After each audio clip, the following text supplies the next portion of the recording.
네, 안녕하세요. 작가 문채연입니다. 오늘 제가 들고 온 책은 세 줄 노트 쓰기의 마법으로 이미 일본에서 아마존 베스트셀러에 오랫동안 오른 유명한 책이죠. 돈의 신에게 사랑받는 세 줄의 마법이라는 책을 들고 왔는데요. 잠깐 이 저자에 대해서 한번 얘기를 해보면요. 이 여자분은 세 줄 노트 쓰기를 시작하기 전까지만 해도 어마어마한 생활고에 시달리던 사람이었어요.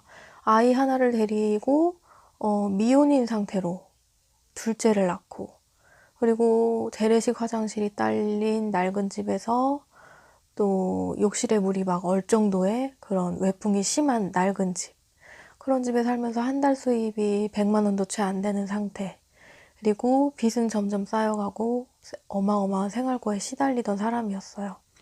근데 어느 날 갑자기 이제 이불 속에 딱 누워서 천장을 바라보다가 이제 딱 보는데 벽지가 막 너덜너덜해진 그런 집을 보면서 생각을 하게 된 거죠. 나는 과연 이런 낡은 집이 어울리는 사람일까? 그럼에도 불구하고 나는 괜찮다. 이렇게 나 스스로를 다독이는 건 내가 이 집이 나한테 어울리다고 생각하는 거네? 이런 생각을 불현듯 하게 됩니다. 그러면서 노트에다가 자신의 생각과 감정들을 막 쏟아서 적기 시작한 거죠. 네, 그리고 나서 깨달았죠. 나는 정말 좋은 집에서 살고 싶어. 따뜻한 집, 편안한 집. 그리고 일에 찌들면서 돈을 버는 게 아니라 내가 재밌는 일을 하면서 쉽고 편하게 많은 돈을 벌고 싶다. 이게 내 진심이라는 걸 깨닫게 된 거죠. 자, 그리고 나서 이 세 줄 노트 쓰기. 이 노트 쓰기가 쌓이고 쌓여서 노트 쓰기를 시작한 이후로 단 2년 만에 한 달 수입 100만 원을 1억 4천만 원까지 높이게 된 거예요. 정말 대단하지 않나요? 아니, 도대체 노트 쓰기가 뭔데? 쓰기만 하면 되는 거야? 자, 그럼 지금부터 한번 이 책을 읽어보도록 하겠습니다. 자, 딱 정리해서 보면요. 3-3 법칙이에요. 딱 세 가지를 정해서 노트에 쓰면 되는 거예요. 첫 번째, 직시한다. 지금의 나와 지금의 내 감정을 있는 그대로 직시하는 거예요. 그리고 두 번째, 느낀다. 진짜 내가 바라는 것이 무엇인지를 느끼는 거죠. 그리고 세 번째, 정한다. 내가 원하는 세계를 스스로 설정을 하는 거예요. 우리가 지금 뭐 인정할 순 없지만 지금 우리의 상태는 다 내가 내면에서 바라고 있는 그런 설정에 의해서 이루어진 현실이라고 해요. 그래서 이 세 줄 노트 쓰기 훈련을 통해서 나의 이 주변 세계를 나 스스로 설정을 하는 거죠. 첫 번째 볼까요? 직시한다. 노트로 혼돈을 정리하는 건데요. 노트로 이런 나의 모든 생각들을 정리하면 끌어당김의 힘이 강해진다고 해요. 우리가 쉽게 이제 옷 정리를 한번 생각을 해볼까요? 우리가 계절이 바뀔 때마다 옷장 정리를 하잖아요. 그런데 보면 옷은 굉장히 많은 것 같은데 막상 입을 옷은 없어요. 그런데도 이제 우리가 미련을 버리지 못해서 그냥 갖고 있는 옷, 또 뭔가 입지는 못하지만 좀 그 당시에 거금을 주고 샀다거나 이런 건 또 아까워서 못 버리죠. 그래서 이렇게 항상 쌓아 놓는다는 건데요. 이 머릿속도 마찬가지예요. 머릿속에 막 생각들은 막 엄청 많아요. 옛날에 뭐 돈 빌려주고 못 받았던 일, 또 누구랑 싸웠던 일, 뭐 손해봤던 일, 이런 걸 항상 머릿속에 이렇게 들어있는 상태로 우리가 지낸다는 거죠. 머릿속에 이런 쓸데없는 생각이 많은데 또 이제 과거에 집착하고 있는 상황들이나 불필요한 생각들이 너무 많다는 거예요. 그래서 이런 머릿속의 생각들을 노트에다가 모두 쏟아서 적어보는 거예요. 옷장을 정리하려면 일단 옷을 전부 옷장에서 빼야 되죠. 마찬가지로 머릿속 정리도 일단 내가 갖고 있는 감정들, 생각들, 이런 거를 이제 뭐 구애받지 않고 그냥 모조리 막 쓰는 거예요. 이렇게 노트에 끄집어내고 딱 위에서 바라보다 보면 내가 이런 생각들을 가지고 있구나. 어떤 제3자의 입장에서 바라볼 수 있는 그런 계기가 된다는 거죠. 노트를 이렇게 꾸준히 쓰다 보면 내 생각을 이렇게 쏟아내는 것만으로도 내 자신이 어떤 식으로 생각을 하는지 그런 패턴을 알게 되고, 또 어떤 나도 모르게 잡혀있던 고정관념 이런 것도 깨달아 볼 수가 있고, 또 내가 원하는 이상적인 세계가 바로 이것이구나라는 걸 알 수 있다는 거예요. 자, 한 가지 한번 예를 들어 볼게요. 어떤 사람이 물에 빠졌어요. 그래서 속으로 이제 기도를 했어요. 괜찮아. 나는 신에게 살려달라고 기도를 했으니까 분명히 배가 와서 나를 구조해 줄 거야. 이렇게 막 마음속으로 기도를 하면서 구조를 기다렸어요. 그런데 원했던 배는 오지 않고 결국 나중에는 목숨을 잃고 죽게 된 거예요. 그래서 이제 하늘나라로 간 그 사람이 신한테 얘기를 했어요. 내가 그렇게 간절하게 배를 보내달라고 기도를 했는데 왜 들어주지 않았습니까? 이렇게 얘기를 했더니 신이 이렇게 말을 한 거예요. 나는 몇 번이나 너를 구해주려고 나무 토막도 보내주고 타이어도 보내주고, 근데 네가 그걸 그냥 흘려보내지 않았냐, 이렇게 얘기를 한 거죠. 바로 우리가 사는 패턴이 이런 고정관념에 사로잡혀 있다는 건데요. 이 사람은 내가 이제 소원을 이루는 그 경로를 배로 못을 박은 거예요. 그래서 내가 살려면 배가 와야지 살 수 있다, 이런 틀에 박혀 있었기 때문에 배만 보면서 이제 그저 기다린 거죠. 근데 원래 이 목적이 나는 이제 목숨을 구해서 삶을 이어나갈 것이다, 이런 식으로 했다면 신이 흘려보내줬던 타이어나 나뭇가지 등을 그냥 모르고 지나쳤을 수가 없겠죠. 우리가 사는 것도 이렇게 마찬가지라는 거예요. 자, 그리고 또 한 가지 예로, 막 뭐 몇백짜리 하는 명품 가방이 너무 갖고 싶은 거예요. 그래서 막 간절하게 기도를 했어요. 아, 저 가방 나한테 왔으면, 내 손에 들어왔으면, 이렇게 막 소원을 빌었어요. 그런데 이 사람이 가만히 앉아서 내가 저 가방을 갖고 싶으니까 내가 노트에 쓰고 가방을 끌어당겨 보겠어, 이런 식으로 하면 절대로 그런 일이 일어나지 않겠죠. 이렇게 뭐 무조건적으로 이제 바라기만 한다면 우리가 당첨되지 않는 로또를 매주 사는 것과 마찬가지겠죠. 이 가방을 갖고 싶다고 마음을 먹었으면 어떻게 할까요, 내가? 아르바이트를 하거나 또 뭐 생일 선물로 받고 싶다고 친구한테 얘기를 하거나 이런 식으로 어떤 경로로든 행동을 취하겠죠. 바로 이런 거라는 거예요. 내가 생각들을 모두 적고 내가 원하는 세계를 딱 설정을 하고 그거에 대해서 내가 어떤 액션을 취할 수 있는 아이디어를 떠올릴 수 있는 것이 바로 세 줄 노트 쓰기의 힘이라는 겁니다. 자, 두 번째는 나의 감정을 있는 그대로 느끼는 거예요. 돈의 신은 솔직한 사람을 돕는다고 해요. 그렇지만 우리는 평소에 특히나 뭐 우울하거나 뭐 불행한 이런 감정들 있죠. 이런 감정들은 쉽게 무시하거나 외면을 해버려요. 아, 좀 화나긴 하지만 그냥 넘어가자. 아, 오늘은 좀 우울하니까 일찍 자자. 이런 식으로 외면을 한다는 거예요. 일상에 지장을 주기 때문이죠. 하지만 이 사람마다 갖고 있는 특유의 이런 감정들이 있어요. 뭐 어린 시절 그런 어떤 특정 사건에 의한 감정이라던가 혹은 뭐 과거에 풀지 못한 그런 감정의 응어리들이 계속 우리가 살아가는 동안 막 불쑥불쑥 튀어나오게 되는 거예요. 우리는 그런데 이런 감정들이 튀어나올 때마다 뭐 남한테 피해를 줄까봐 혹은 내 삶에 지장을 줄까봐 그냥 외면해버리고 그런 감정들을 그 마음속 내면에 계속 쌓아둡니다. 그러다가 어느 순간 그게 참지 못하고 폭발을 하게 되는 건데요. 이런 식으로의 감정을 외면하는 식은 계속 그런 똑같은 상황을 쳇바퀴 돌게 하는 것밖에 되지 않아요. 하지만 바로 이런 부정적인 감정들이 생겼을 때가 절호의 찬스라는 거죠. 네, 이 저자도 그랬다는 거죠. 낡아서 막 욕실에 물이 얼 정도로 외풍이 심한 집을 그래도 나름 고풍스럽네. 나는 뭐 한 달 수입이 100만 원이 안 되지만 그래도 최선을 다하는 싱글맘이잖아, 이러면서 그 나름대로 나를 행복하다고 스스로를 막 다독인 거예요. 그런데 이런 감정들의 외면은 현재의 상황에 어떠한 발전적인 영향도 주지 않는다는 거죠.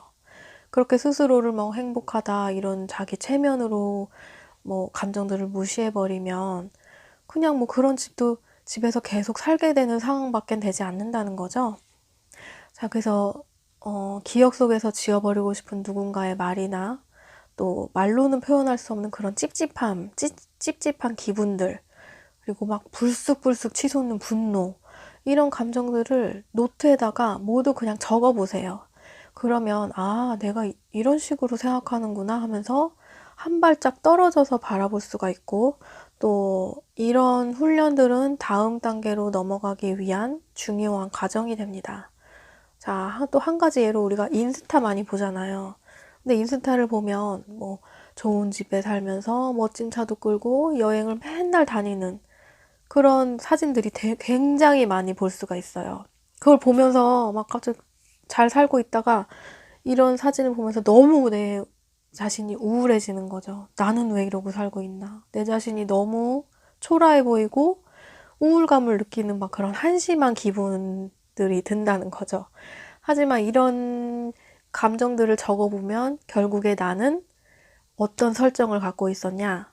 나는 타인의 시선을 좀 의식하고 남이 나를 어떻게 보는지 그걸 중요하게 생각하는 설정을 갖고 있구나. 이런 걸 알 수 있다는 거예요. 자, 이렇게 내 감정들을 딱 알아차렸다면 3단계로 넘어가면 됩니다. 바로 내가 갖고 있는 설정을 바꾸는 거죠. 나는 남의 시선을 의식하지 않는다. 이런 식으로 이제 바꾸는 거죠. 근데 이렇게 3단계에서 내가 원하는 세계를 설정을 할 때 중요한 건 주체가 내가 돼야 되는 거예요. 타인이 되면 안 되는 거죠. 예를 들어서 난 돈을 많이 벌고 싶다. 왜 많이 벌고 싶은데? 그냥 남들한테 부자로 보이고 싶어서 고객이 더 늘어났으면 좋겠다. 왜? 그냥 내가 성공한 사람처럼 보이고 싶어서 또는 명품 원피스를 입고 싶다. 왜? 그냥 남들한테 반짝반짝 빛나는 여성으로 보이고 싶어서 이런 식으로의 설정은 안 된다는 거죠. 이렇게 주체가 타인이 되면 그 사람은 인생이 자체가 득실을 따지는 게 되는 거예요. 그래서 남들이 나를 어떻게 보는가에서 만족감을 느끼는 사람들은 절대로 행복해질 수 없고 평생을 승패의 세계에서 살면서 계속적으로 우울감을 경험하게 된다는 겁니다. 자, 그래서 마지막으로 정리를 해보면요. 자, 이 저자분의 소원은 이거였대요. 나는 행복한 미녀 부자가 되고 싶다. 어쩌면 우리 여자들이 모두 다 바라는 세계가 아닐까요? 행복한 미녀 부자가 되고 싶어. 이런 설정을 이제 하고 나서 어떤 행동들을 취했냐? 블로그에 일단 글을 많이 쓰자.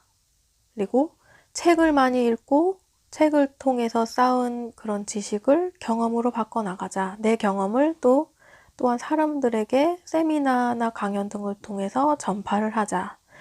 내 마음을 담아서 전파할 그런 상품들을 많이 개발하자. 나 스스로 행복해지자. 내가 먼저 행동하고 실천하자. 이런 아이디어들을 떠올리게 된 거예요.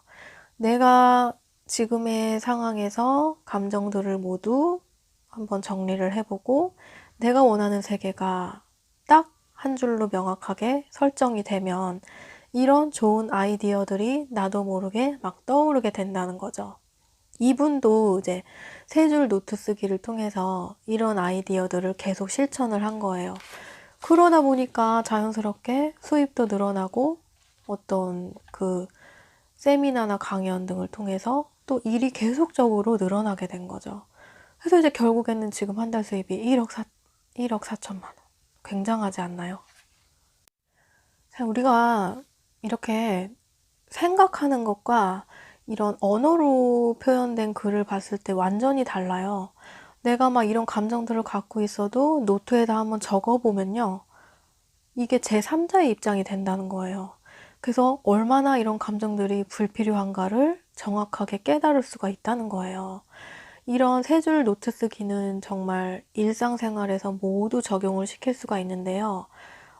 마지막으로 이제 한 가지 예로 한번 책에 나온 거를 한번 살펴볼게요.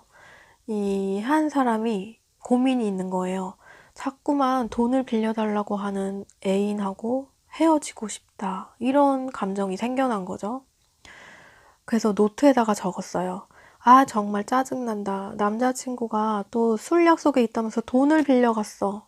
어이가 없다. 얼마 전에도 빌려줬잖아. 아, 내가 정말 바보 같아. 내가 네 엄마냐? 응석 좀 그만 부려. 이런 식으로 노트에다 적은 거죠. 그래서 이제 세 단계로 한번 이제 생각을 한 거예요. 첫 번째, 직시하다. 아니, 왜 짜증나는데? 돈을 빌려주면 기분이 나빠지니까. 왜 기분이 나쁜데? 나한테 돈을 빌려서 술 마시러 나가는 걸 보면 나를 진짜 만만하게 여기는 것 같아. 그런데 왜 계속 돈을 빌려줘? 돈이 없으면 곤란해하니까 빌려주지 않으면 기분 나빠하거나 나를 싫어할까봐. 그렇다면 남자친구의 기분을 맞춰줘야 한다는 설정이 내 안에 있는 거예요. 그리고 남자친구에게 도움을 줘야 되겠다는 그런 사람이 가치 있는 여성이라는 그런 설정이 내 안에 있었다는 거죠. 그래서 과감하게 지금 내가 갖고 있는 설정에 대해서 어떻게 생각을 해?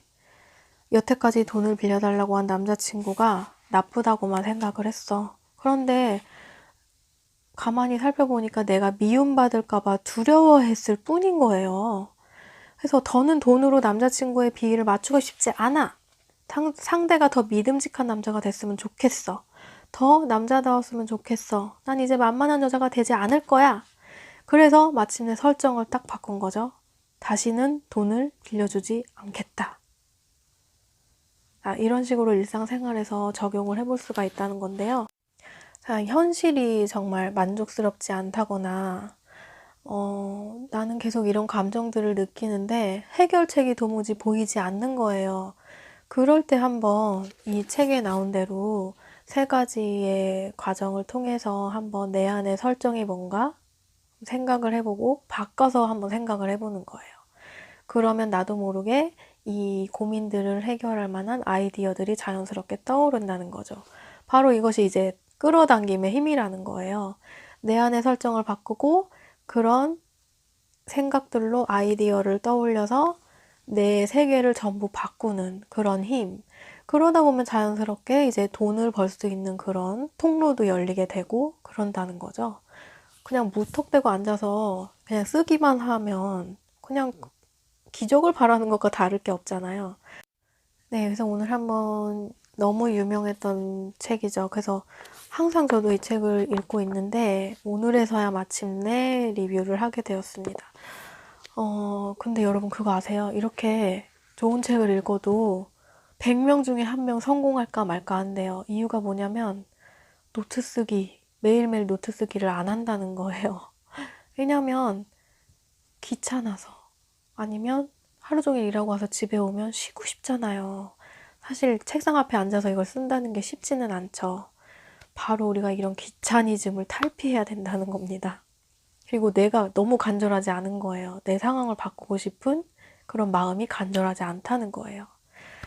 그래서 인생을 바꾸고 싶다면 우선 노트 쓸 시간을 만들고 습관화하세요. 이게 첫 번째 단계입니다. 이거를 성공하면 뒤의 일들은 스스로 풀릴 거예요. 많은 사람들이 첫 번째 단계에서 실패한다는 거죠. 네, 오늘도 시청해주셔서 감사드리고요. 저는 다음 시간에 다시 찾아오도록 하겠습니다. 감사합니다.